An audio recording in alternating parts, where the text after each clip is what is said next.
Claro, ustedes son la bestia. Sí. No offense. Sí, toman su lugar para que empecemos el panel. O si no, si quieren salir a platicar afuera, lo que gusten.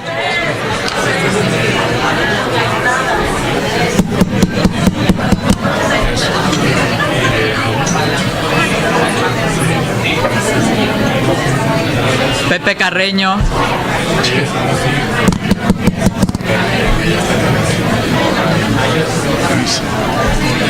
¿Quién es el señor que te preguntó?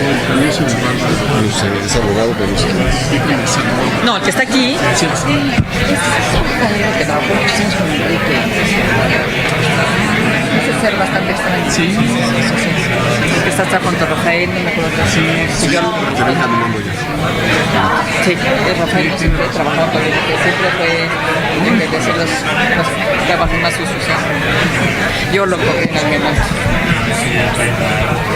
Bueno, si no les molesta, vamos a empezar. Rina, Pepe Carreño, Eduardo, Carlos. Me da pena Shameview, pero si se pueden sentar para que podamos empezar el panel.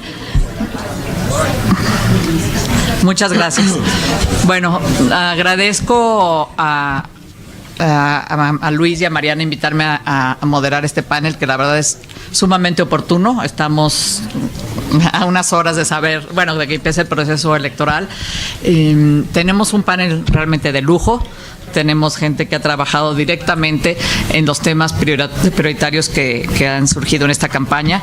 Ninguno de ellos necesita presentación, simplemente más bien congratularnos que pudieran estar en este panel. Juan Carlos, muchísimas gracias. Beatriz, tú con amplia experiencia. Bueno, pues Luis, no le queda nada más que estar aquí.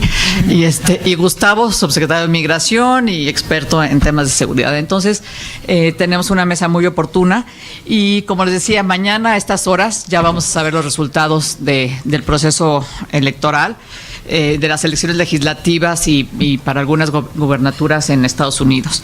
Y creo que pues lo que se trata de este panel es ver estos resultados, cómo nos van a afectar o cómo no nos van a afectar como México.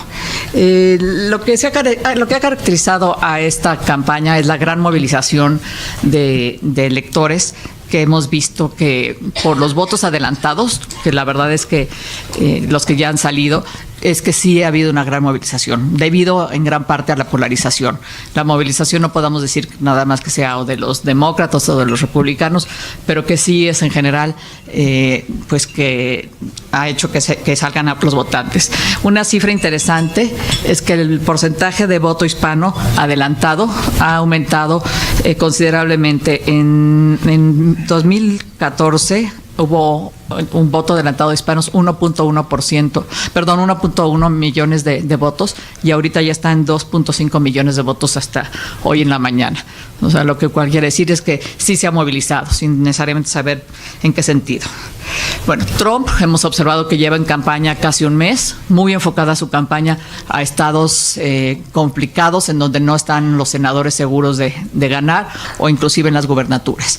Y que básicamente su campaña ha sido extremadamente polarizadora, escogiendo temas pues bastante álgidos, y a partir de que empezó la caravana de migrantes aproximadamente el 15 de octubre, ese ha sido el tema central de su campaña, amenazando que estas pobres personas que vienen con los pies verdaderamente deshechos, con niños cargando en carriolas y en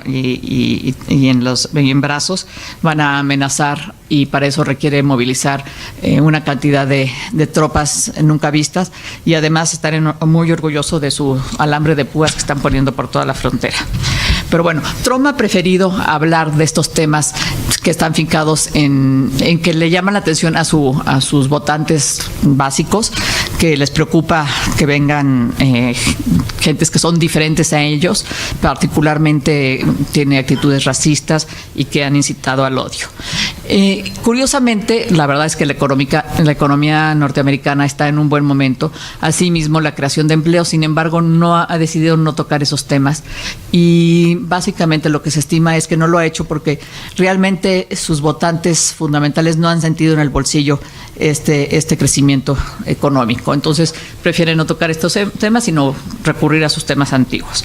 Bueno, otro tema que es importante es ¿cuál es la diferencia con el voto en 2016? Que había básicamente incertidumbre. Bueno, pues ahora ya sabemos what we see is what we get. O sea, ya sabemos qué cosa es lo que vamos o más bien los electores americanos ya saben lo que van, por lo que están votando. Eso hace que los que quieran a Trump, pues van a salir con más ganas a votar y los que no lo quieren, no. ¿Qué ha cambiado con respecto a la elección de 2016? Se estima que mujeres que han estudiado universidad y que en su momento votaron por Trump, en esta ocasión no van a votar por Trump porque se han dado cuenta, de su a partir del movimiento de Me Too, cómo ha hecho afirmaciones y acciones completamente discriminatorias contra las mujeres. Asimismo, también hay más otros grupos de la sociedad que votaron por él y que se han visto desilusionados con muchas de sus actitudes. Como todo el mundo ha repetido, este es un referéndum sobre Trump, sobre si conviene o no conviene que Trump tenga un Congreso mayoritario o no tenga un Congreso mayoritariamente republicano. Realmente lo que creo que hoy va a ser interesante saber es qué diferencia o cómo nos va a afectar si Trump pierde la Cámara de Representantes. Hay que recordar que Obama en su momento, en 2010, cuando perdió en las elecciones de medio término, perdió la Cámara de Representantes y sin embargo se reeligió, lo cual me da terror y hace pensar que pues eso pudiera suceder. Pero bueno, ya no continuaré yo hablando, sino que le doy la palabra a Juan Carlos Baker. Como recordarán, dos temas centrales en estas elecciones y durante los 2 años de la administración Trump y que han afectado a México son comercio y migración. Y creo que es muy oportuno que sean los dos temas que nuestros especialistas van a tratar. Juan Carlos, por favor, te ofrezco la palabra. Muchas gracias, embajadora. Gracias primero por la oportunidad de hablar con ustedes. Gracias al COMEXI por la invitación. Una organización muy, muy querida para mí. Luis, muchas gracias. Gustavo, otra vez un placer verte. Beatriz, como siempre. Y a fuerza de ser sumamente ejecutivos, y obviamente aquí siempre lo más interesante de todo es pues la conversación y la discusión y el intercambio de ideas con todos ustedes, creo que me limitaré a unos comentarios muy, muy breves. Primero, creo que aquí también alguno de mis colegas en el panel seguramente lo mencionará, pues todos estamos partiendo de la base en que las encuestas de opinión, diversos sitios que se dedican a hacer seguimiento de todos estos temas, pues dan como lo más probable que los demócratas ganen la Cámara Baja y lo más probable que el Senado continúe estando en manos de los republicanos. Yo no quiero asustar a nadie, solamente quiero señalar que en ocasiones anteriores pues todos estos análisis o todos estos temas pues no resultaron necesariamente así. Entonces bueno, sin realmente ponerme a jugar a la futurología, los comentarios que les hago pues parten justo de la base de que lo más probable que vaya a suceder pues es lo que efectivamente acabe sucediendo y esperemos que no encontremos ahí respuestas, ¿no? Pero sorpresas, perdón. Ojalá haya respuestas, pero sobre todo que no haya sorpresas.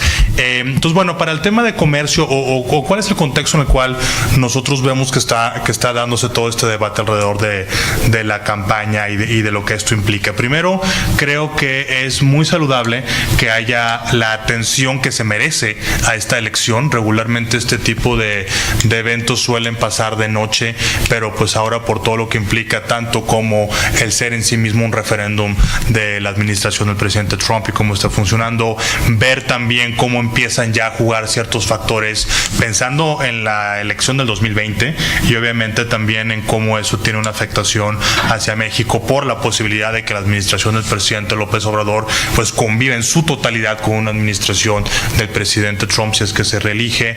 En fin, creo que hay la atención adecuada a todos estos temas. En el tema de comercio, ya para entrar directamente a los temas que nos traen aquí hoy en la noche, yo veo principalmente cuatro posibles áreas. Primero, el tema de comercio en sí mismo no ha sido, entonces personalmente no veo que ese debate vaya a darse. Sí veo las otras dos dimensiones que les decía, o sea, una dimensión en donde los demócratas pasan por un screening mucho más estricto, todos los instrumentos comerciales que la administración pueda negociar, y eso obviamente tiene un impacto inmediato hacia México por el tratado que eventualmente se discutirá ahí. Veo también sin duda que en las discusiones de leyes relacionadas, incluso hasta en el propio presupuesto, que también sale de la Cámara Baja, pues hay ahí elementos de presión para la administración Trump en cuestiones comerciales. No veo necesariamente, no al menos en estos momentos, que haya un apetito de ir a meterse a jugar con esas atribuciones que tiene el presidente de Estados Unidos. ¿Cómo debemos de ver todo esto en México?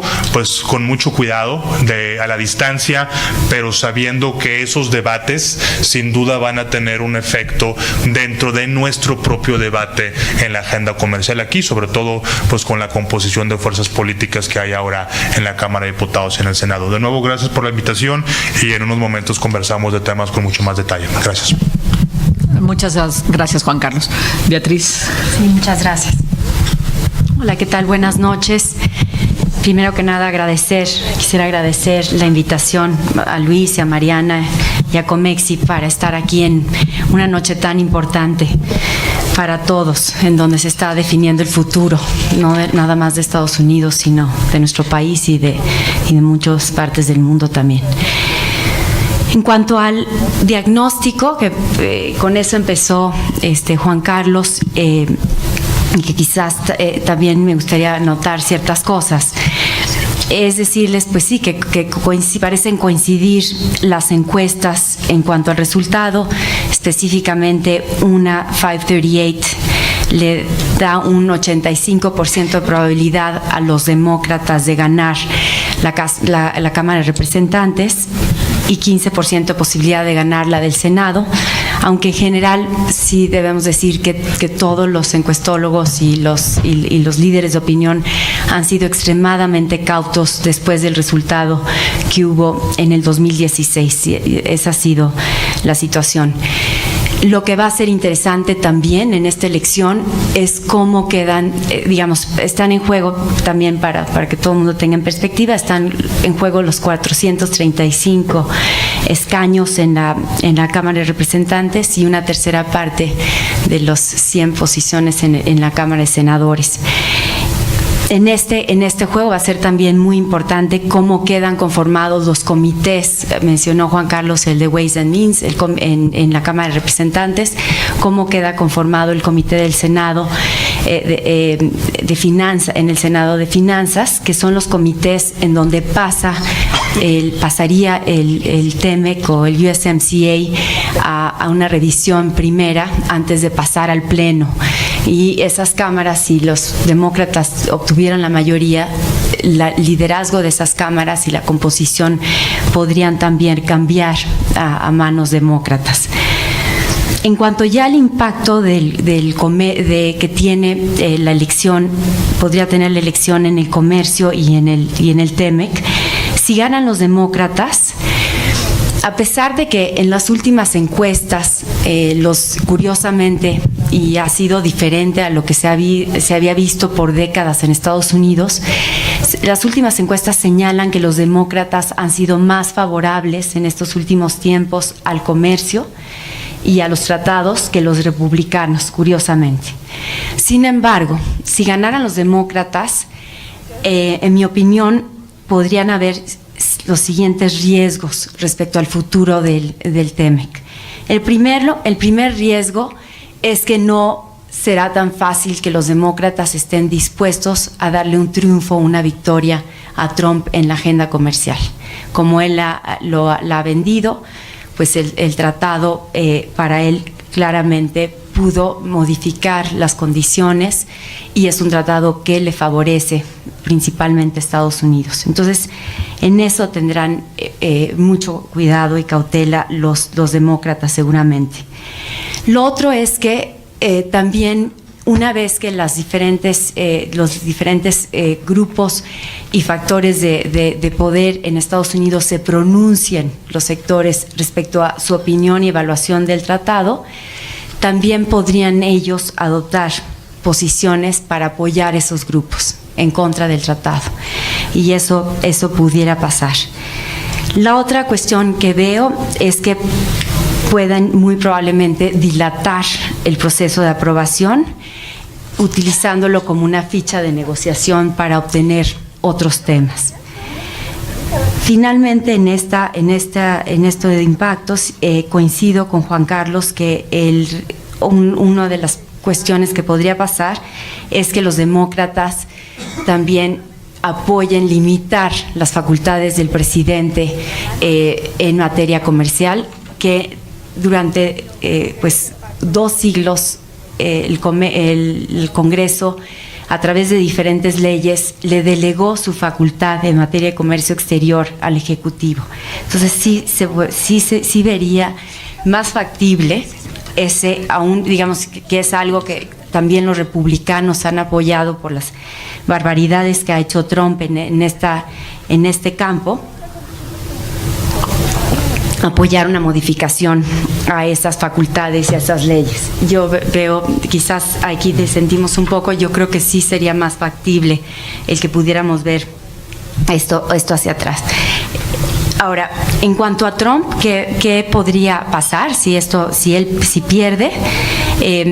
Hay la posibilidad, y se ha manejado, el que trate de aprobar el acuerdo antes de que haya el cambio en el Congreso. Sería muy acelerado porque pues está previsto que se firme el acuerdo a finales de noviembre, de acuerdo a ciertos procedimientos del Trade Promotion Authority. Hay varios requisitos que cumplir, entre ellos la Comisión de Comercio Exterior de Estados Unidos emite una evaluación sobre el acuerdo 105 días después de la firma. Sin embargo, hay algunos legisladores que están diciendo que podría cumplirse incluso después, ¿no?, de la aprobación ese informe, esa evaluación. Aunque el sentimiento en general en el Congreso de republicanos y demócratas es que no se acelere y que se cumplan con los plazos del Trade Promotion Authority. La otra cosa que podría hacer Trump, en caso de que se le bloqueara la posibilidad o se retrasara lo de la aprobación del tratado, es que aplique otras medidas proteccionistas como protección y que se siga con el uso de sus leyes de seguridad nacional y otras tantas para hacer daño a sus socios y no socios como lo han hecho. Y la otra tercera es que podría también amenazar, y eso ya lo ha dicho, de denunciar el tratado. Incluso estaba planteando la posibilidad de entregar junto con el tratado al Congreso una carta en donde le avisa a México y Estados Unidos que tienen la intención de denunciar el tratado, y después de 6 meses podría salirse del tratado, y una vez sin tratado, pues eso sería un factor que jugaría en contra de los demócratas de presión. Ahora, ¿qué pasaría ya en el escenario de que Trump gane?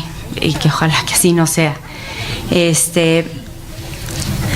Lo que pasaría es, seguramente lograría aprobar el TEMEC conforme a los tiempos mínimos que establece el tratado, lo aceleraría para tenerlo pronto, tener este triunfo, y siguiendo los procedimientos del TPA, y no sé, Juan Carlos, si estás de acuerdo, pero esto, digamos, no habría un tratado hasta mediados aproximadamente del 2019. Si se cumplen con todas las etapas, todos los requisitos que hay que hacer. Entonces, eso es lo que veo. Ahora, mi comentario y reflexión final respecto a esto es que en realidad, aunque más que yo esté cercana al tema de comercio, quisiera decir que creo que el tema comercial es lo de menos en esta elección. O sea, a pesar de que el tratado es tan importante para nosotros. La verdad es que está en juego muchas cosas. El que Trump se reelija lo empoderaría aún más para que en los siguientes 2 años continúe con sus políticas que han sido violatorias de los derechos humanos, del tema de cambio climático, de las instituciones internacionales, el poner en jaque incluso la paz mundial. Todo está trastocado, está en riesgo la democracia de Estados Unidos y cuyo populismo parece estar contagiando a varias partes de la orbe. Por la trascendencia de la relación, de lo que está en juego en esta elección, ha hecho que Obama salga del silencio que había tenido durante este tiempo. Y quisiera nada más, y eso me toma un minuto leer, por un problema de audio, que no coincide el audio con el video, no pude pasar una cosa que grabé o que edité respecto a un discurso que dio Obama el viernes pasado en Miami, que confirma lo último que acabo de señalar. Y nada más lo voy a leer, lo que iba a decir el video Obama directamente y de manera obviamente mucho más elocuentemente, pero quisiera leerlo nada rapidísimamente. Dice: "Because it shouldn't be Democratic or Republican to say we don't just lie with impunity. Because it shouldn't be Democratic or Republican to say we don't just punish our political opponents trying to use a justice system. That we don't threaten the freedom of the press because they say something we don't like. Because it shouldn't be Democratic or Republican to say we're not going to target certain groups based on how they look or how they pray. It shouldn't be Democratic or Republican to know that climate change is real and threatens our futures and our kids' futures. I know that there are conservatives who think we should be fiscally prudent, but there's nothing fiscally responsible about trillion-dollar deficits. I know there's sincere conservatives who are compassionate and must think there's nothing compassionate about ripping immigrant children from arms of their mothers at the border. I'm assuming that they recognize that a president doesn't get to decide on his own who's an American citizen and who's not. That's not how the Constitution of the United States works. That's not how the Bill of Rights works. That's not how our democracy works." Muchísimas gracias.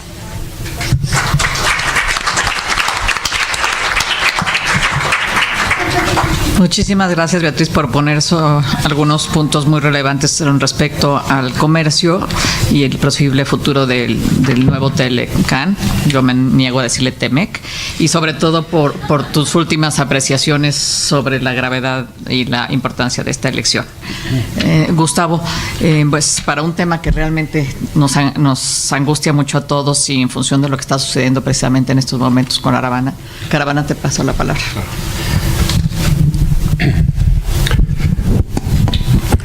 Bueno, buenas noches.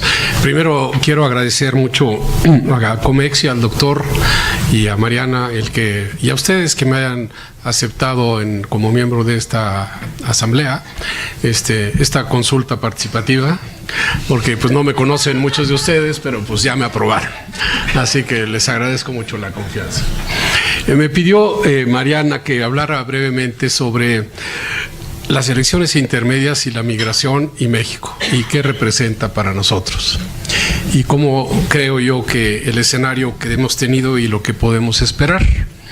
Primero, aquí hay mucha gente que ha trabajado el tema migratorio desde hace muchos años y que lo hemos trabajado, y que yo creo que no nos hubiéramos imaginado que este tema iba a ocupar la agenda, el lugar tan relevante en la agenda de la política doméstica en Estados Unidos, y que pudiera ser la que determine el resultado de la elección de mañana. Yo creo que eso es un escenario como la elección de Trump mismo, que nunca previmos que este tema iba a adquirir este nivel político. ¿Y eso qué nos dice? ¿Y qué nos dice de lo que está pasando y lo que ha pasado en Estados Unidos y en el mundo, y de lo que yo creo que va a pasar en los próximos años?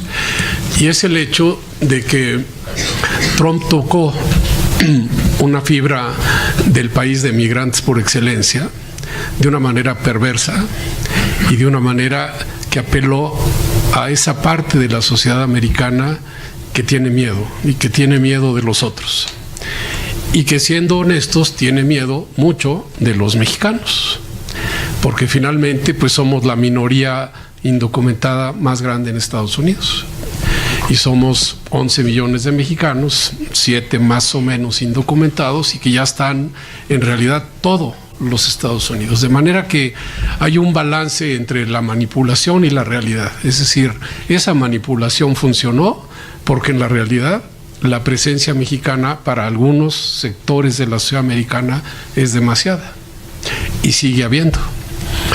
Entonces, el hecho de que nos haya empezado a categorizar desde la campaña como que la migración del sur es de violadores o de criminales o ahora de potenciales terroristas del Medio Oriente, y que eso haya calado en la decisión del voto para elegirlo y probablemente para que ganen mañana los republicanos y eventualmente lo reelijan en 2 años, nos habla no solo del tema en sí, sino de lo que estamos viviendo en Estados Unidos y en muchos lados, de lo que es la manipulación de los sentimientos y de los medios y de los mensajes que no corresponden con la realidad, pero que funciona. Es decir, los que yo estuve hace algunos días cerca de la llamada caravana, y cuando uno habla con ellos y los ves de cerca, y luego lees que va a movilizar 5,000 o 15,000 soldados y la Guardia Nacional, y que es una amenaza, y que el electorado, por lo menos una parte importante, lo cree, y la distancia entre ese discurso y la realidad de la gente no tiene nada que ver, pero ha funcionado o puede funcionarle. Yo no conozco suficiente para decir qué va a pasar mañana, pero creo que sí es una prueba que nos debe de interesar a los mexicanos del grado de división que hay ya en la sociedad americana y de lo que Trump ha logrado y puede lograr si subsiste 2 o 6 años más, que es todavía más animadversión y más división entre la sociedad americana y, en este caso, con el tema migratorio y la frontera sur. Creo que esto sí estamos viendo de cerca un parteaguas en la relación bilateral, porque muchos hemos trabajado el tema de la frontera con Estados Unidos y hemos encontrado o habíamos encontrado manera de tener un diálogo razonable para administrar los cruces ilegales, el tráfico de personas, la delincuencia, el tráfico de drogas. Pero yo creo que ya nos debe quedar claro que mientras Trump esté en la Casa Blanca, va a ser imposible alcanzar un entendimiento razonable en el tema de migración. Imposible. Entonces, ¿qué nos toca hacer? Y esto es en lo que quisiera yo dedicar unos minutos para plantearlo y poder, igual que Juan Carlos, discutirlo, porque es un tema en que hay más preguntas que respuestas. Y una primera pregunta que me ha hecho pensar estos últimos días es esto del grupo de gentes de Honduras y Centroamérica. Y yo creo que esto es una especie de crónica de una crisis anunciada que nunca anticipamos y no quisimos ver como país, como sociedad, como política exterior y como política interna y como política de seguridad nacional. Porque el sur y Centroamérica, y por eso me gustó mucho que Luis nos haya dicho que Centroamérica está en la agenda de Comexi del próximo año, porque no hemos dedicado y no dedicamos suficiente atención profunda para entender lo que estaba pasando ahí. Y ya explotó. Pero esto, si uno ve unos años para atrás, era evidente que iba a pasar. Era evidente por la violencia, por la pobreza, por el deterioro sistémico de las instituciones centroamericanas, por la corrupción, por la debilidad institucional, por ser países con conflictos armados, por ser países violentos, por tener aproximadamente entre Honduras, Guatemala y El Salvador un mínimo de 25 a 35,000 pandilleros de las maras salvatruchas y del M-18. Es un ejército de jóvenes, hombres y mujeres terriblemente violentos que dominan segmentos de los territorios de estos 3 países, en particular en Honduras y en El Salvador, y eso lleva 15, 20 años cocinándose. Y los flujos de centroamericanos por la frontera sur, cuando uno ve las estadísticas, han subido y bajado, y hubo picos en donde el Instituto de Migración detuvo y regresó cerca de 400,000 centroamericanos en un año. 400,000. Y en los últimos años, en los últimos 2, 3, el número era entre 90 y 120 mil, pero a la patrulla fronteriza le llegaban 140 mil, 80 mil más. Es decir, llevamos años con un flujo de tránsito de 200 y tantos mil centroamericanos cada año. Y nunca tuvimos el cuidado de ver qué política habría que seguir, qué institucionalidad habría que fortalecer, quién es el responsable de esto y quién debería asignar los recursos para poder responder adecuadamente. No se hizo. Yo recientemente chequé el presupuesto del Instituto Nacional de Migración en este gobierno y decayó 20% nominales cuando empezó el gobierno de Peña Nieto al año 2017, 20%. Menos. Tiene una nómina de 5,000 gentes, pero en realidad trabajan 3,500, porque los demás o están congeladas o está la rotación, que siempre hay un vacío en el Instituto de Migración. Un agente de migración gana 7,500 pesos al mes. El que para los retenes en la carretera gana 7,500 pesos al mes. El policía federal gana 17,000 pesos al mes. El aduanero más o menos entre 15 y 17,000, pero el migratorio es el peor pagado de todos. No están capacitados, no tienen controles de confianza, no tienen incentivos para mejorar. Y la ley de migración que aprobó el Congreso en 2011, por primera vez en la historia de México tenemos una ley de migración específica. Durante todos los años anteriores la migración se regulaba en un capítulo de la ley de población. Entonces en 2011 legislamos por primera vez, siendo un país en esencia de migrantes, tanto de expulsión como de tránsito como de destino.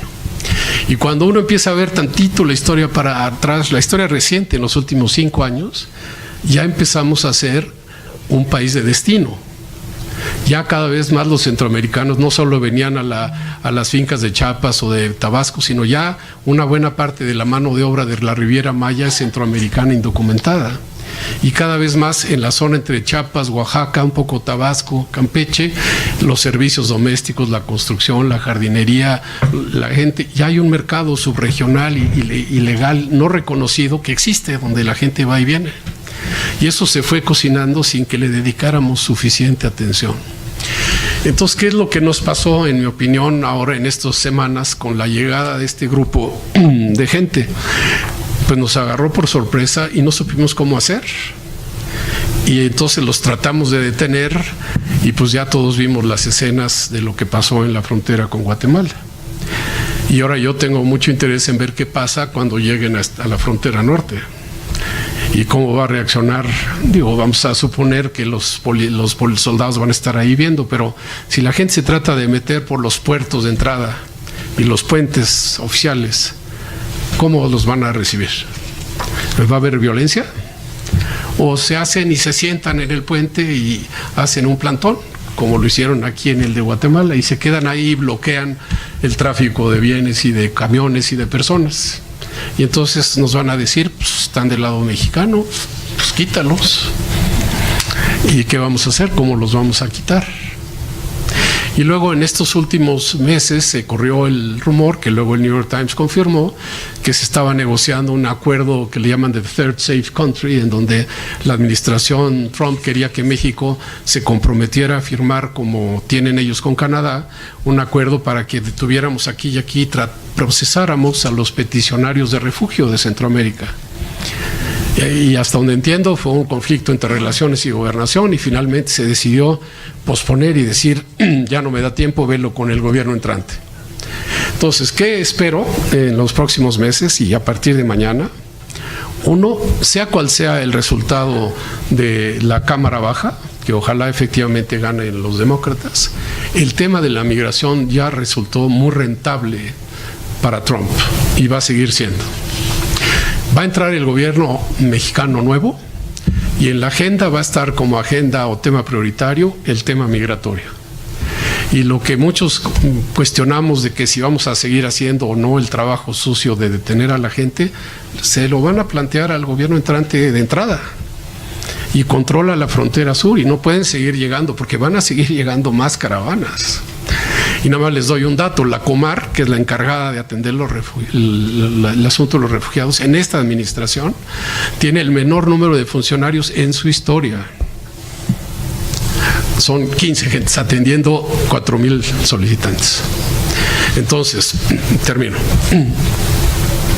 El escenario en el tema de migración con Trump, yo creo, nos obliga a que, al margen de lo que diga Trump y quiera Trump, tenemos nosotros, como país, decidir nuestra propia política migratoria.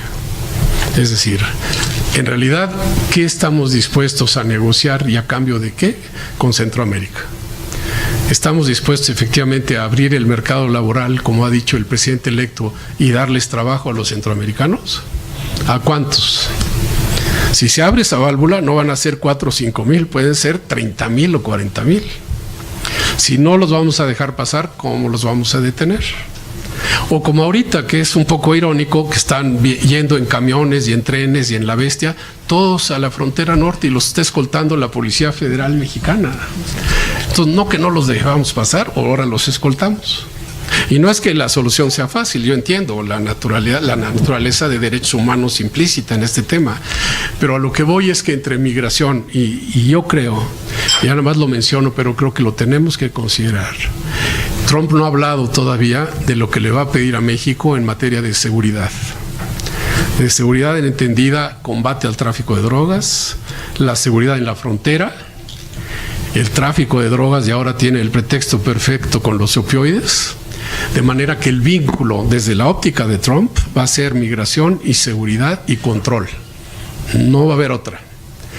¿Qué es lo que vamos a plantear como país, como gobierno nuevo, como centro de estudios, como una opción realista, viable y que convenga a los intereses mexicanos? Yo creo que esa es la gran pregunta. Gracias. Muchas gracias, Gustavo. Pues realmente sí, el panorama no es muy favorable. Luis, por favor. Gracias, Lourdes. Yo quisiera, hay cosas que ya son muy claras de lo que se presentó antes, pero déjenme darles una perspectiva distinta de lo que yo he estado viendo. Si uno ve la prensa nuestra y la prensa europea sobre todo, parecería que mañana comienza el fin de la era Trump. Y yo creo que hay que ser más precavidos, como mis compañeros en este panel han dicho con todo cuidado. No es obvio que vaya a concluir.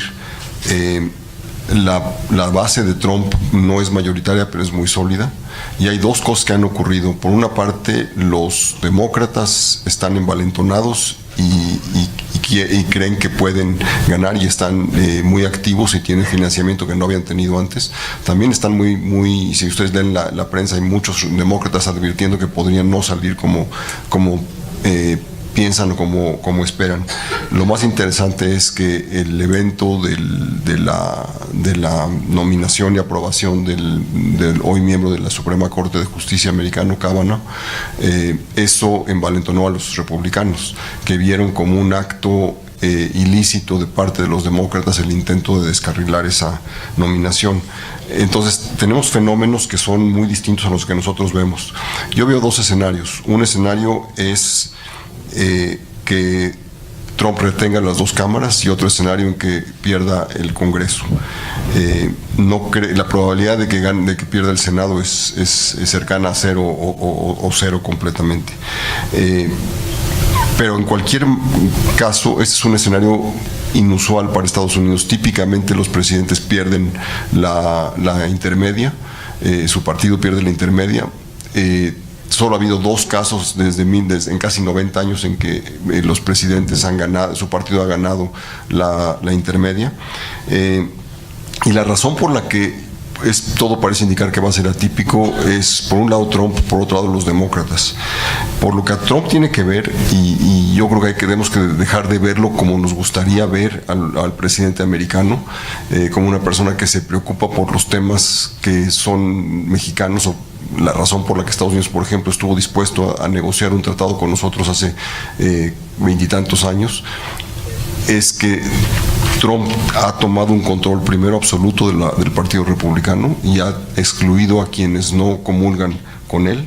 Segundo, no es un político tradicional bajo ningún criterio, y ha logrado amedrentar a quienes se oponen dentro del partido a él. En términos, como dijo Lourdes hace un rato, en términos objetivos, su país va en condiciones inmejorables respecto a lo que ha pasado en varias décadas, en términos de desempleo, en términos de ingreso, de crecimiento del ingreso, crecimiento de la economía, pero lo más importante es su enorme capacidad para intimidar, su enorme capacidad para generar miedo y cómo logra convertir temas que son típicamente demócratas en temas que lo apoyan a él, y la migración le salió como mandada a hacer. Independientemente de quién haya organizado las caravanas o si hayan surgido de la nada, no creo que sea el caso, pero independientemente de quién lo haya organizado, él lo convirtió en su instrumento para poder amedrentar y convertir esto en un tema, en un rallying cry para la elección. Hay, sin embargo, dos cosas que no hay que perder de vista. Uno es que los principales republicanos que han ido saliendo a nivel local sí tienen, que han estado saliendo y que son considerados por los republicanos ese acrónimo de RINO, Republican in Name Only, que son los que los conservadores detestan y los han estado sacando de uno a uno, sobre todo a través de las primarias. Resulta que en varios lugares a nivel local se han estado juntando con los demócratas y sí tienen una base local, pueden no tener una base nacional grande, pero sí tienen una base local. Esto ha hecho que hay varias contiendas locales, tanto de gobernadores como de congresistas que tienen apoyo republicano significativo a favor de los demócratas. Por otra parte está un nuevo acrónimo, nuevo de los últimos 2 o 3 meses, que es TIGER, es decir, Trump is Great Republican, es decir, personas que no comulgan con la agenda republicana, personas que no comulgan con la agenda conservadora, pero personas que creen que Trump es su héroe y que van a apoyarlo a como dé lugar. Entonces no hay que desechar a Trump. Se ha salido con la suya en el tratado nuestro, se ha salido con la suya hasta ahora con China, con Irán, etcétera, etcétera. Pero por otra parte están los demócratas, y los demócratas tienen dos cosas. Uno es que ciertamente son más sofisticados, lo que nos leyó hace un momento Beatriz es elocuente y es muy claro, y sin embargo han ido perdiendo a pesar de que todos los factores demográficos, los factores políticos, los factores sociales, pensaría uno que los llevan con viento de cola. No tienen propuestas alternativas en temas clave. El tema de migración es particularmente relevante. No han podido proponer algo distinto. Sus propuestas de eliminar, por ejemplo, simplemente no van a ninguna parte. No hay suficientes votos en eso.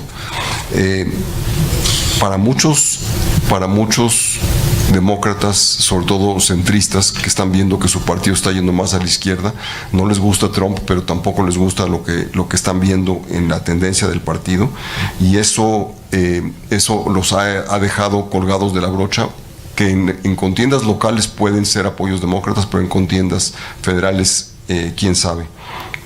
Entonces, es obvio que lo que nos dijo al final Beatriz, me parece, coincido con ella íntegramente. Los costos de largo plazo de Trump para el mundo y quizá para Estados Unidos son muy elevados. De todos los que ya dijo, quiero nomás remarcar dos. Uno es la destrucción del soft power americano, esa buena imagen que los americanos tenían, que han ido perdiendo alrededor del mundo. Solo hay 2 o 3 países en los que tienen un alto rating todavía. Irónicamente, África tienen uno muy elevado, no sé por qué. Lo que más me preocupa a mí, porque tiene implicaciones para todos los mexicanos en general, para los que viven allá, legales o ilegales, y para los que viajamos para allá, es la cloaca del racismo que destapó y que va a cambiar radicalmente, porque ahora ya no hay límites en lo que está dispuesto a decir o hacer una persona, y hay varias anécdotas interesantes al respecto. ¿Qué pasa si pierde el Congreso?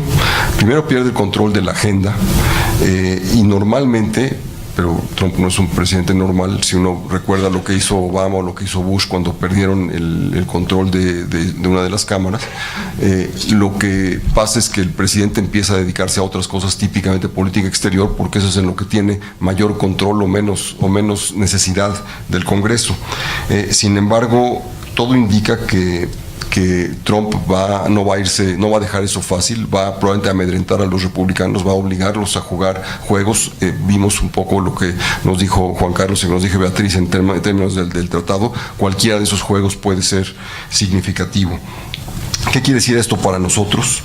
Primero, desde luego, lo más inmediato es la ratificación del nuevo tratado y el riesgo que, si eso no avanzara por cualquiera de los escenarios que ellos nos dijeron, que tuviéramos que también perdiéramos el tratado que existe. Cualquiera de los dos escenarios es perfectamente factible.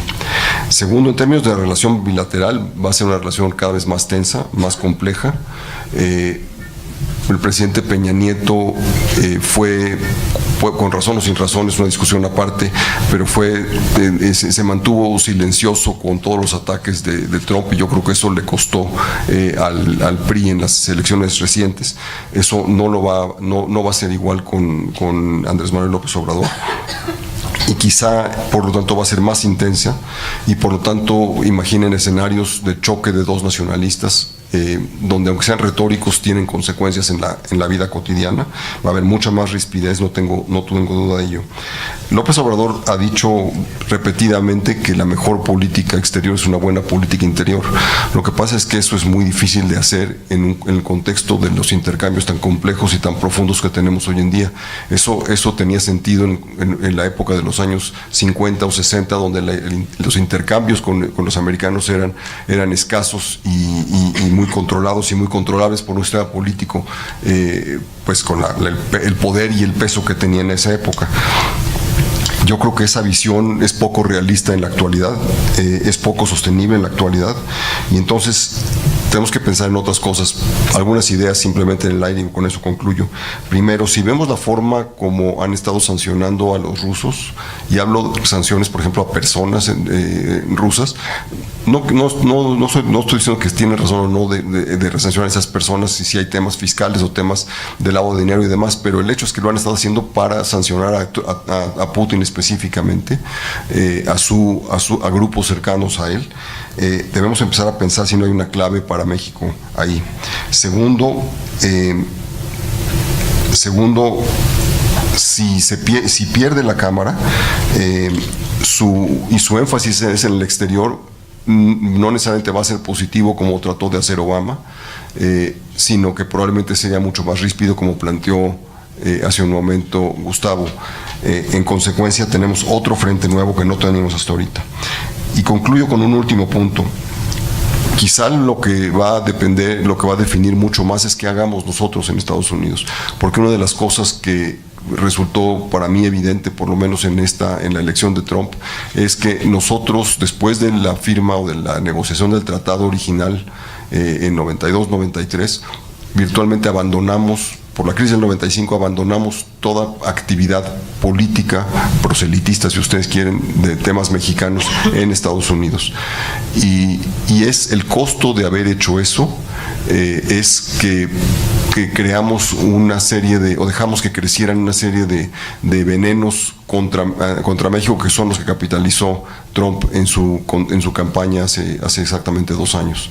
Entonces, la pregunta es no si dejamos y nos retiramos y pretendemos que no tenemos nada que hacer allá, sino más bien qué tanta política interior vamos a hacer en Estados Unidos para poder funcionar aquí.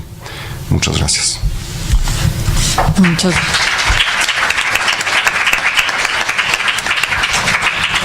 Muchísimas gracias, Luis, por presentarnos varias opciones que vamos a enfrentar en breve. Antes de pasar el micrófono al público para que hagan preguntas, yo quisiera simplemente señalar algunas de las cosas o de las interrogantes que plantearon mis colegas de mesa y que están un poco interrelacionadas. En el tema de comercio, por ejemplo, Juan Carlos, Beatriz y en cierta medida también Luis, ¿qué vamos a tener que hacer si queremos que se apruebe el nuevo Telecán? ¿Recordaste todo el accionar que tuvimos hace 20 y tantos años cuando se hizo esta oficina importante para el NAFTA en la embajada, los recursos que se invirtieron? O sea, realmente tuvimos una presencia arrolladora, y no nada más en Washington, sino creo que en todos los estados y en diferentes niveles del legislativo. ¿qué va a hacer este nuevo gobierno? ¿Vamos a hacer algo para defenderlo? Y luego, ¿qué va a hacer la administración de Trump? Si va a defender o no. Yo creo que Beatriz claramente nos dijo que hay la posibilidad de que Trump deje caer este acuerdo. Yo coincido con ella, pero, o sea, no sé si en un momento dado Lighthizer o el secretario de Comercio, si van a invertir capital político en que salga y se apruebe este acuerdo. Yo soy más bien pesimista en ese sentido, creo que realmente no se va la vida en ello y que Trump no considera necesariamente que sea un triunfo en el largo plazo. Yo creo que en el momento en que se firmó y como lo utilizó, sí lo utilizó como un triunfo porque para sus bases logró decir que se había acabado el Telecán y que ya había un engendro nuevo. Eso es lo que señalaba ahí. Entonces esa es una duda que me surge. La segunda es, Gustavo nos planteó un panorama negro y creo que como siempre hay que decir, bueno, y vamos a tratar de hacerlo, pero es un programa de muy largo plazo. O sea, el problema de origen en esta migración de Centroamérica está en Centroamérica y cómo se va a atender y a resolver. Yo sí creo que ha habido diferentes intentos a lo largo de, yo creo que 20 años de las diferentes administraciones de tratar de hacer algo en Centroamérica, no necesariamente muy fructíferos, pero realmente, ¿qué va a suceder esta administración que ha señalado que o la mejor política exterior es la interior o que no vamos a intervenir en asuntos internos de otros estados? O sea, Nicaragua es un problema crítico. O sea, en Honduras realmente el problema de fondo es el presidente Orlando Hernández, porque realmente es un dictador, ha motivado esta crisis económica y esta crisis de seguridad y nosotros pues no nos hemos pronunciado. De hecho le dimos el aval a pesar de que fue una elección absolutamente fraudulenta, una reelección fraudulenta. En El Salvador también hay un problema serio de violencia, como señalaste. Entonces yo sí creo que no vamos a poder quedarnos pues nada más como para mí la interpretación de una aplicación tradicional de los principios de política exterior es de avestruz, o sea, meter la cabeza y no. O sea, yo creo que no podemos darnos ese lujo cuando se nos viene pues un flujo de esta naturaleza. Entonces yo creo que ahí en migración, además de que traes muchas incógnitas, a mí me parece que es fundamental que va a ser la política exterior hacia Centroamérica y en general yo creo que hacia Centroamérica no es política exterior, es parte de nuestra política interna, parte de nuestra seguridad nacional y parte de nuestro futuro. Luis, a mí me preocupa mucho, y en cierta medida no lo señalaste, a mí me parece que hay una falta de liderazgo en el Partido Demócrata a nivel federal. O sea, están de un desgastados los líderes demócratas en el Senado o en la Cámara de Representantes, ya sea por las agresiones de Trump o por los años que llevan en esa función. O sea, creo que es necesario un cambio generacional en el Partido Demócrata y no se ve en ese sentido. O sea, la opción de Sanders sabemos que no va a ir, o sea, muy lejos, y entonces mientras no haya pues personas que se puedan enfrentar a Trump, o sea, creo que no hay muchos motivos para optimismo. Pues serían unos comentarios muy generales a las magníficas presentaciones de mis compañeros de mesa. Les ofrezco la palabra y tratemos de ser unas breves en las respuestas y luego pasaríamos a las preguntas del público. Gracias. ¿Empezamos nosotros? Sí, sobre si vamos o no vamos a tomar un rol activo en la defensa del... Sí, y a reserva de lo que diga Juan Carlos, que él está obviamente en la funciones en el campo de batalla. Lo vamos a tener de ese lado.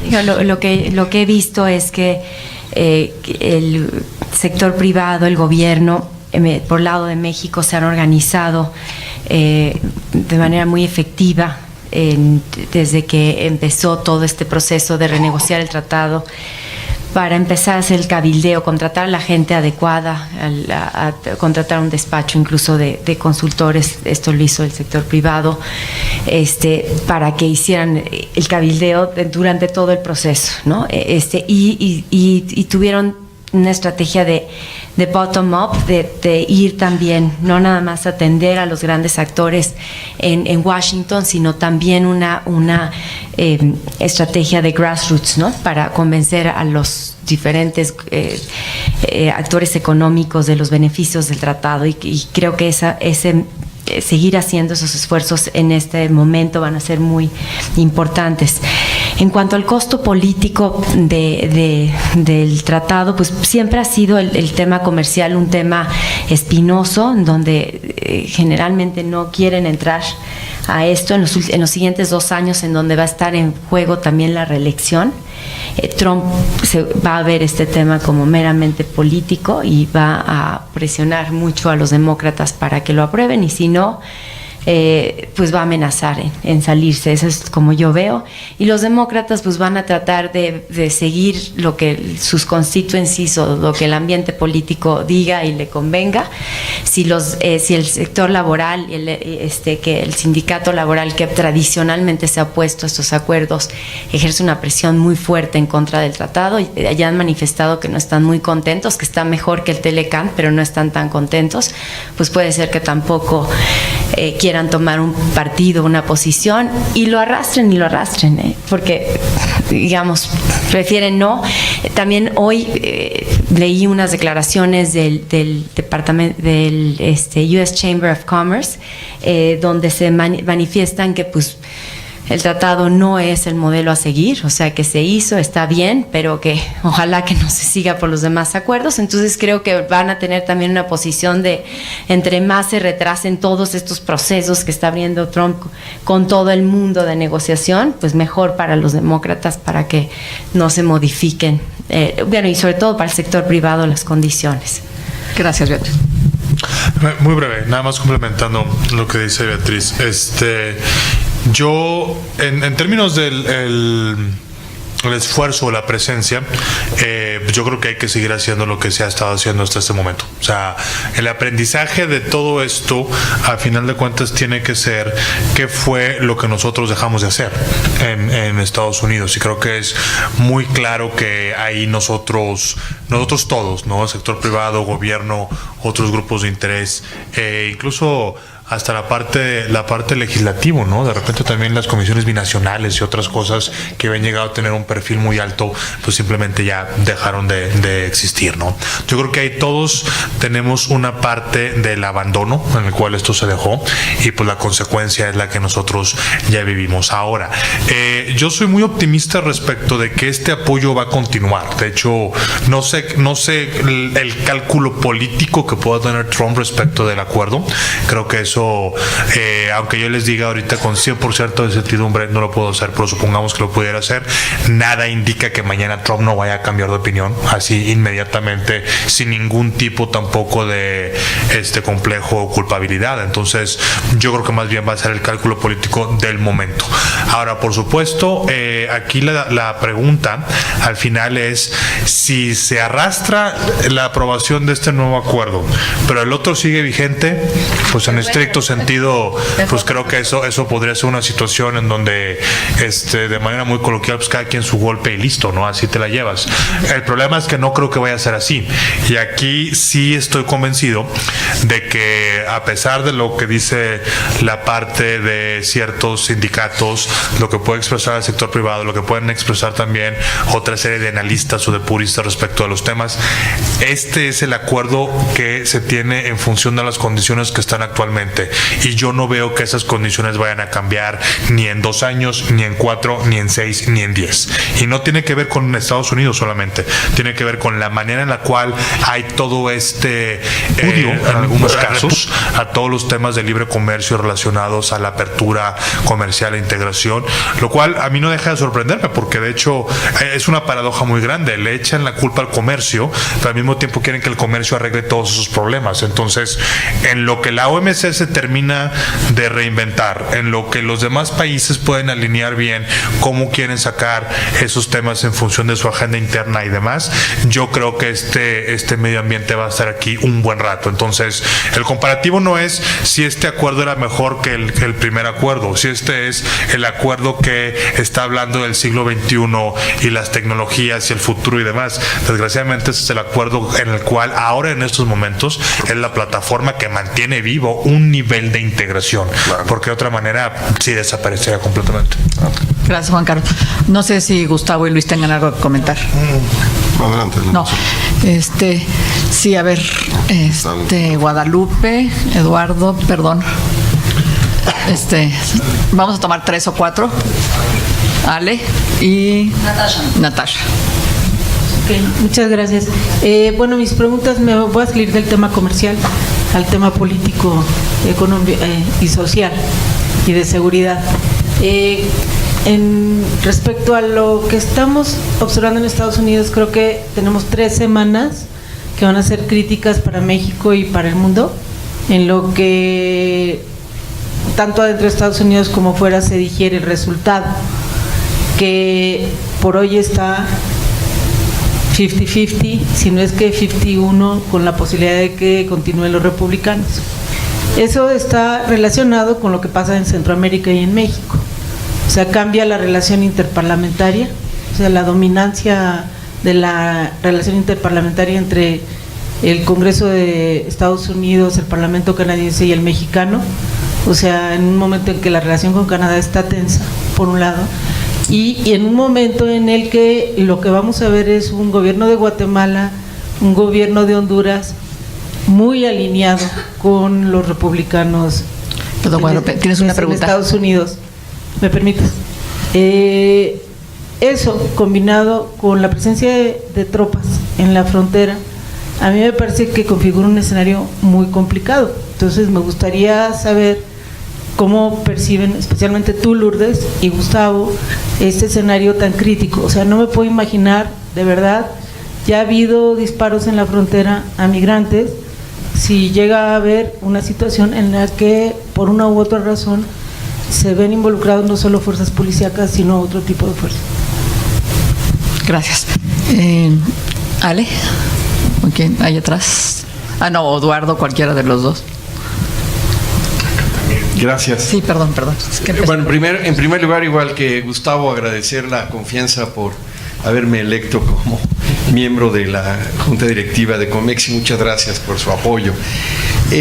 Respecto a lo que señalaban de una política hacia Centroamérica, la experiencia que tuve en Guatemala es simplemente muy compleja. Es decir, México es ahorita un gran inversionista en Guatemala. Se generan una gran cantidad de empleos por empresas mexicanas en Guatemala. Pero el hecho, por ejemplo, la cuestión de la infraestructura en esos países, las comunicaciones que hay, la manera en que puedes utilizar las carreteras, como la problemática que enfrentan, y Guatemala, por otro lado, es de los países que realmente tienen la posibilidad de mandar a México a cuantos migrantes quieran, porque hay una política de darles papeles a los trabajadores migrantes guatemaltecos en todo el sur de México. Sin embargo, el problema de la migración hacia Estados Unidos vía México sigue. Honduras y El Salvador tienen además otra problemática muy fuerte de seguridad, que veo francamente difícil cómo se pudiera arreglar a corto y mediano plazo. De manera que todo lo que se piense hacer con respecto a la política mexicana hacia Centroamérica es un verdadero reto en términos de cómo se pudiera lograr con eficacia. No es la primera vez que lo intentamos. Y una reflexión, lo que se dijo por parte de Gustavo, sobre todo de la forma en que se ha radicalizado el mensaje anti-inmigrante en Estados Unidos. Hace pocos días ya el presidente Trump, como lo habían hecho otros políticos en el pasado sin éxito, volvió a tocar un tema particularmente sensible, que es proponer una reforma constitucional para evitar el jus soli, es decir, que los que nazcan en Estados Unidos, aun cuando sean indocumentados, obtengan la nacionalidad estadounidense. Ese cambio lo hizo Europa hace muchos años, pero en Estados Unidos se han resistido a hacerlo porque hay toda una tradición que viene desde la liberación de los esclavos que lo impediría. Pero ahí está el mensaje, y ese mensaje sería sumamente fuerte. Gracias. Hay muchas preguntas, entonces les pido que sean más cortos. Ahorita estoy siguiendo el orden de las que ya había dado, ahorita les paso la palabra. Bueno, primero las damas, está Natasha, estás tú, Natasha, acá, y luego, perdón. Yo soy Karen. Prometo que lo hago rapidísimo. Bueno, hablaban de que este gobierno que va a entrar, el nuestro, Bueno, en mi visión es no entiende que no entiende, ¿no? No ha logrado generar diálogos ni con los connacionales en los Estados Unidos, y tenemos 12 millones de primera generación, pero llegamos hasta 30 millones. Entonces, si el tema es migratorio, ¿dónde vamos a encontrar el cruce con un nuevo Congreso que entrará, ¿no? A mí me entra mucha duda qué va a pasar con la situación de los DACAs, por un lado, o sea, se va a lograr empujar por fin un relief y vamos a poder por lo menos regresar a la parte del patrolling, que podían salir y entrar y les estaba dando un relief, o siguen estos 800,000 jóvenes en la incertidumbre. Y la verdad es que esto es a niveles comerciales y políticos. ¿Realmente habrá interés de los demócratas de sentarse con nuestro gobierno entrante, cuando nuestro gobierno entrante ha generado un diálogo, pues a veces, o sea, no lo hemos criticado tanto como se criticó el gobierno del futuro ex canciller, ¿no?, quien recibió con bombo y platillo, pero también se le envió una carta con bombo y platillo a Trump diciendo cómo íbamos a cuidar sus intereses? Entonces, si la mayoría va a ser demócrata en el Congreso, ¿en qué situación va a quedar tanto los migrantes como los temas comerciales? Los migrantes tendrán que ser quienes tengan que ir a hacer su propio lobbying y negociación en Washington. ¿Habrá un gobierno en México que pueda hacer esas negociaciones por ellos?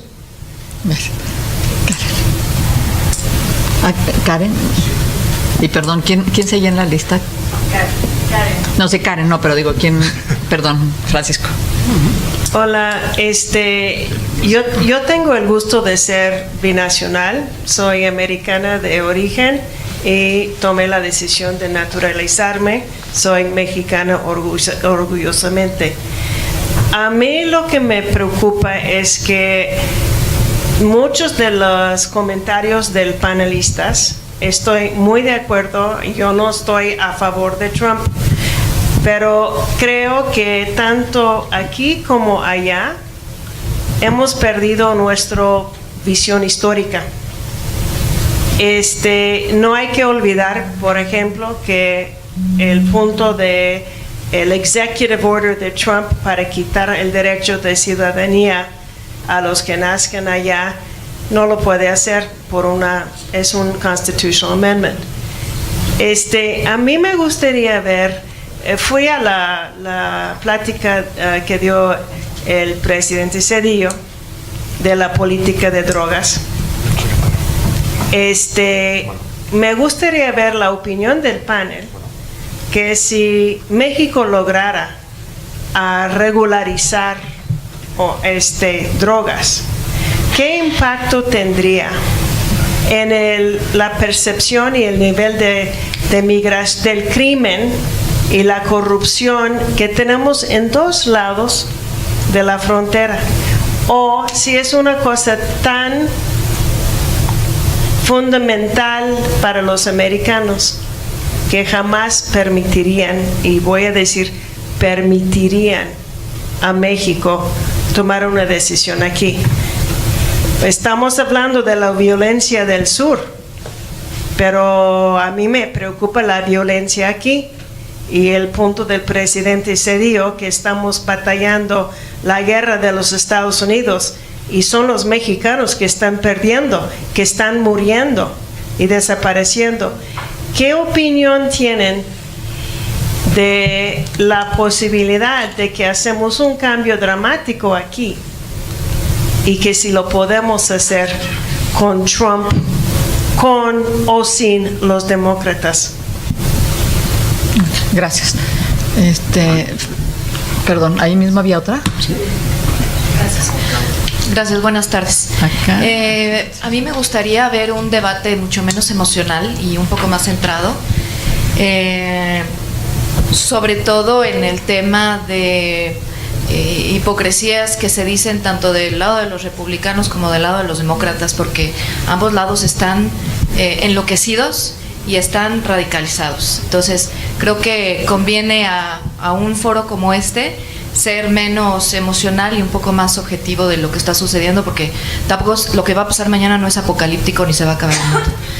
Y lo que me gustaría escuchar de la mesa es la reflexión de México hacia lo que va hacia Estados Unidos, porque se escucha mucho la crítica hacia Trump y las acciones de Trump, pero poco se escucha de la parte de culpa que tiene México de estar en donde está y que le peguen como piñata con los niveles de violencia tan altos que tenemos y de corrupción que no nos permite avanzar hacia ningún lado. Gracias. A ver, aquí, luego Francisco, y creo que ahí le voy a parar para que seguir en una siguiente ronda. Gracias, seré muy Porque breve. si no, pues ya nada más tenemos 4 aquí. Bueno, yo soy Jorge Armijo del programa de jóvenes. Mi pregunta va muy centrada y muy en línea con el escenario que plantea el doctor Luis Rubio y por supuesto en el marco de la negociación del TEMEC. Bien sabemos que la estrategia de Donald Trump en muchos sentidos es contra China en muchos aspectos y yo quisiera preguntarles ¿de qué manera va a influir obviamente el escenario en que veamos que recuperan los demócratas la Cámara de Representantes? ¿Cómo va a influir ese resultado en la posición de Estados Unidos frente a China, pero en las demandas que pudieran surgir hacia México con respecto a su postura hacia China? Ya se ha escuchado que en algún escenario Estados Unidos ha planteado que México tome una postura un poco distinta a la que se ha llevado a cabo hasta el momento, con miras a que apoyen esa estrategia de Estados Unidos en contra de China. Entonces, y nosotros en un planteamiento de una estrategia de diversificación comercial y en otros ámbitos que sería muy importante, no en términos de llevar a cabo un tratado de libre comercio, pero sí de tratar de traer mayor inversión a México de China. Entonces, ¿cómo podría impactar un escenario de esa naturaleza con respecto a China? Muchas gracias. Francisco.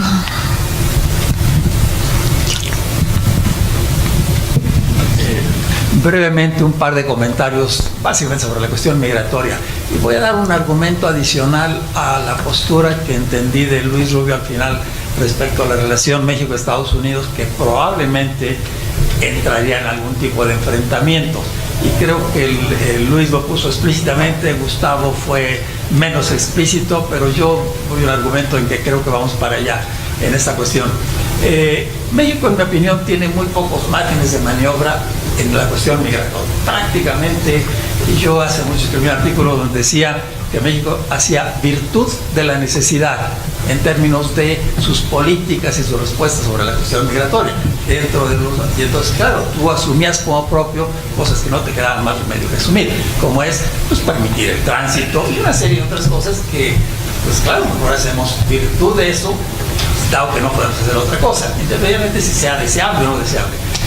Al respecto, por ejemplo, claro, no hemos aceptado nada respecto a Third Safe Country, pero de facto ya lo estamos haciendo como si lo hubiéramos aceptado. Porque aún así va a ser insuficiente para las caravanas en proceso y por venir.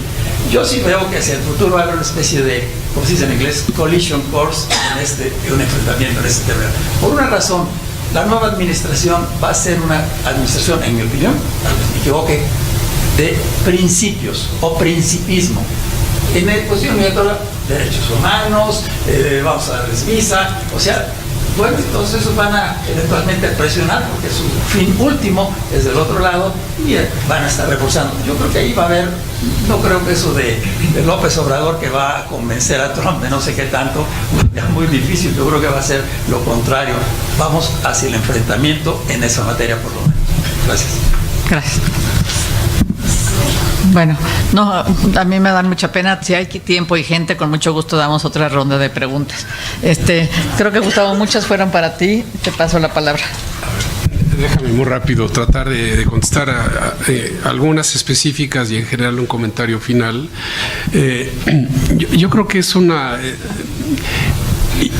con relación a tu comentario de la emoción y demás, yo creo que sí hay un ambiente en México en general, a los distintos niveles de información, de mucho sentimiento hacia la manera en que Trump ha tratado a México desde que empezó. Es decir, yo creo que sería difícil esperar que una sociedad no se sienta ofendida cuando la tratan como la tratan. Y si tú hablas con las familias de los migrantes deportados, más lo vas a entender, cómo les ha ido con ICE y cómo los tratan para deportarlos. Hay un enojo real en la sociedad. Y lo que Y lo que tienes razón es que muchos de los argumentos que hemos usado o usamos en muchos años han dejado de ser efectivos en términos de los cambios muy profundos que hay en la sociedad americana y que se reflejan en este momento con Trump y su política antimigrante y un poco de volver a encerrarse. Es decir, defendíamos el derecho de los mexicanos a migrar o a emigrar, cuando en realidad es una muestra del fracaso de una sociedad de no retener a su gente. Y decíamos, no, pues es que no los dejan pasar. No, es que nosotros tampoco dejamos pasar a la gente que no tiene documentos. Entonces, cruzarte por el desierto de Arizona, pues es violar la ley. Pero pues decíamos, bueno, pero es que los necesitan. Pues sí, probablemente unos sectores de la economía, y por eso están 10 millones allá, porque hay un mercado laboral para ellos. Pero eso que durante décadas fue motivo de estudio y demás cambió, yo creo, ha cambiado y tal vez cambió para muchos años, en donde este sentimiento llegó para quedarse mucho tiempo. Ganen los demócratas o no mañana la Cámara Baja, porque los demócratas tampoco son amigos de la migración mexicana, empezando por Obama, que obviamente es un hombre muy distinto a Trump, pero en materia migratoria fue durísimo con la deportación. Entonces, en realidad no tenemos aliados en Estados Unidos, y la comunidad hispana, vamos a ver mañana cómo sale, y hemos estudiado y hemos hablado mucho de cuando despierte el Big Giant dormido, ¿no? Vamos a ver, pero no acaba de despertar. Y entonces hoy los indocumentados mexicanos van a enfrentar, mientras esté Trump, el miedo permanente, que es una realidad en todas las comunidades. Es decir, la posibilidad de que te agarre ahí si te deporte así, y las redadas en las cárceles y las redadas en los barrios hispanos son una realidad. Redadas tipo Europa en los 40, son los 30, o sea, realmente son redadas brutales que se habían suspendido en administraciones previas y que ahora se han vuelto a implementar. Respecto a Centroamérica, y hemos participado muchos de los que estamos aquí en diversos intentos desde hace muchos años para crear una visión estratégica con Centroamérica, y hemos más o menos avanzado, pero en general se ha fracasado que Centroamérica hoy está en una crisis sistémica muy profunda. Y lo que dice Eduardo Ibarrola, yo lo vivimos juntos. Tú vas a Centroamérica y quieres hablar con las autoridades de seguridad o de inteligencia o de migración, primero tienen un problema de debilidad institucional mucho más grave que el nuestro. La corrupción es parecida o más que la nuestra. La rotación de los cargos es brutal. Tú llegas a un entendimiento con un director de migración o un fiscal y a los 6 meses ya no está. Y llegamos allá y nos piden muchas cosas, pero no están dispuestos a hacer nada porque a ellos les conviene que la gente salga y que se vengan a México, que se vayan a Estados Unidos. Como muchos años a nosotros nos convino que la gente se fuera y que nos mandaran divisas. Eso sigue siendo en Centroamérica. Y yo no estoy diciendo ni mucho menos que es fácil. Lo que digo es que para el próximo gobierno, una de sus prioridades de política exterior, obligados, no por convicción ni porque somos hermanos ahora de los hondureños, sino por necesidad, va a tener que ser Centroamérica, porque la presión de Trump va a estar ahí, en la frontera sur. Y eso me lleva a un tercer y último comentario, o penúltimo, que es el hecho de que tenemos que propiciar un debate para ver si de veras hay la voluntad política y el consenso social y los recursos para hacer algo que integre en lo posible y de manera ordenada ciertos mercados regionales de Centroamérica en México. Porque hoy, cuando dicen, pero ¿por qué no les dejan pasar? Es que esa es la ley. Eso dice la ley. Entonces, si estamos hablando de Estado de Derecho, pues no los puedes dejar pasar simplemente si vas a aplicar la ley. Porque la ley pide a todos, no solo centroamericanos, a todos, extranjeros tienen que traer el pasaporte y la visa, y si no, lo regresan. Todos los países del mundo hacen eso. Queremos darles oportunidad de entrar a trabajar a México. Ya se hace, hay un programa medio a medias, la verdad, en sureste, que les dan un aviso a todos los que van a las fincas cafetaleras en Chiapas, les dan un papelito que ya les da derecho a estar ahí, pero no revisamos las condiciones laborales, el salario, el seguro médico, nada más un papelito. Queremos hacer un trabajo en serio, un acuerdo de trabajadores temporales con los centroamericanos. Somos capaces de implementarlo, y ese es un reto para la próxima administración. Hay una buena noticia, o dos, el nombramiento del nuevo comisionado de migración, el doctor Tonatiuh Guillén, que fue el presidente del Colegio de la Frontera Norte muchos años. Es un académico que tiene un conocimiento académico pero muy sólido del fenómeno. Es un hombre bien intencionado, no es un perfil policíaco, es un perfil mucho más profundo.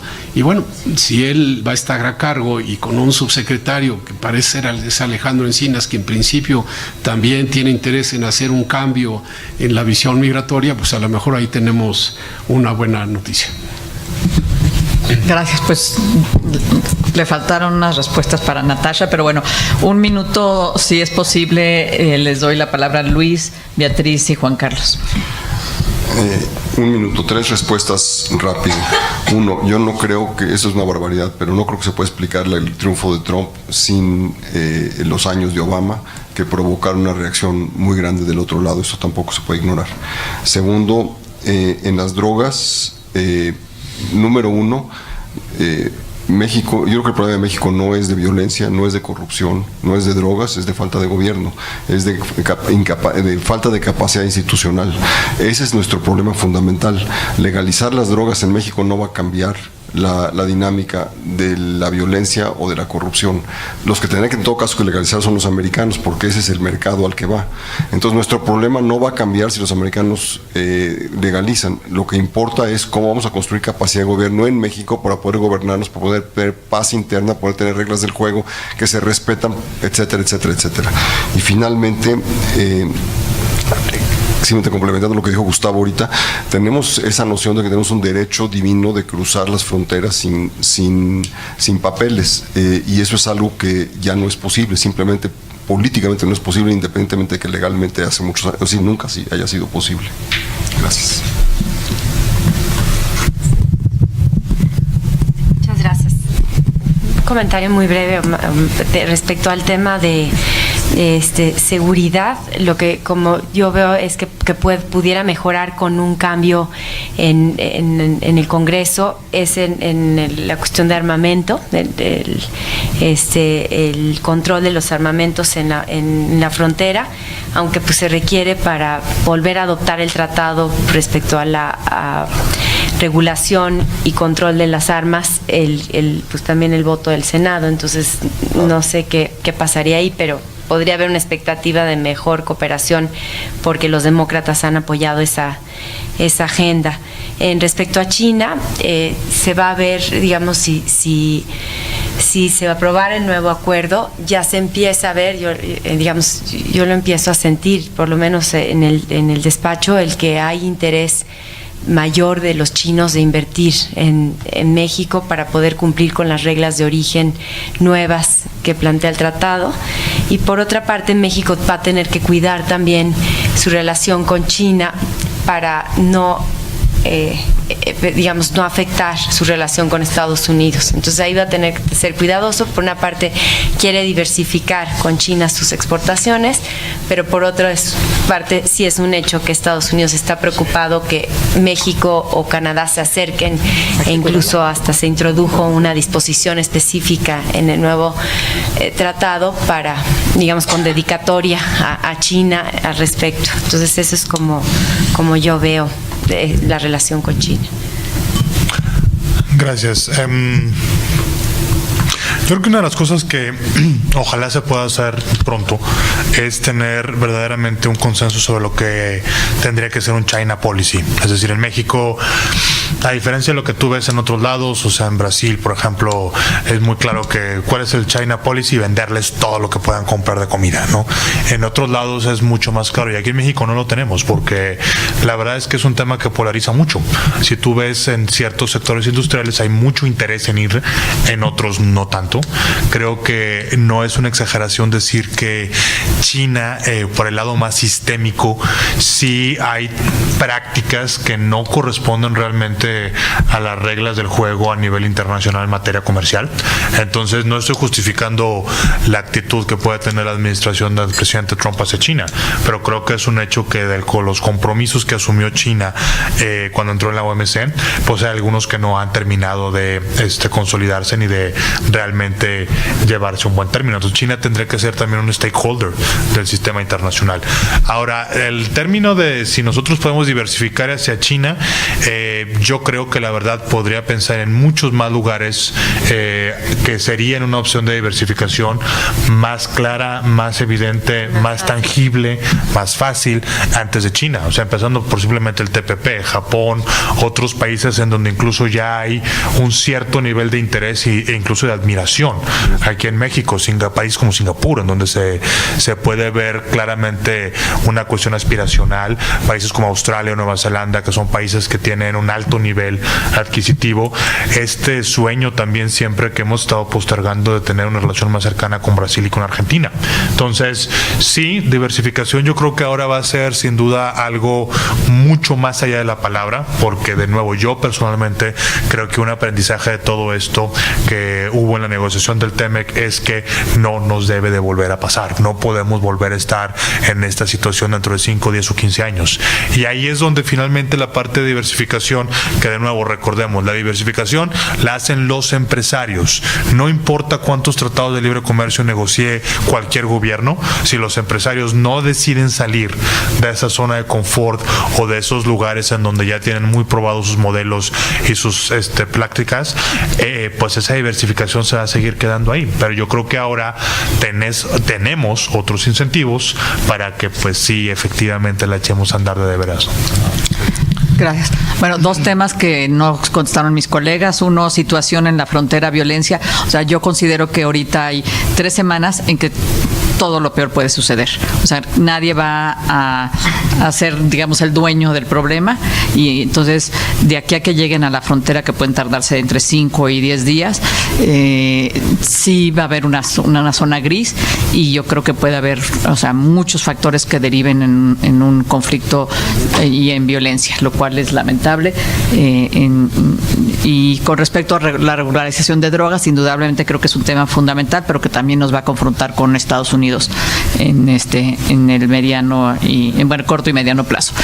Hay una muy atenta invitación de Comexi para un brindis de fin de año muy adelantado, pero bueno, podemos brindar otras cosas después de este optimista panel, este panel tan optimista que tuvimos. Entonces, muchísimas gracias por la invitación, muchísimas gracias por escucharnos a los que todavía se mantienen por aquí, y pasemos a un brindis muy, muy rico. Gracias.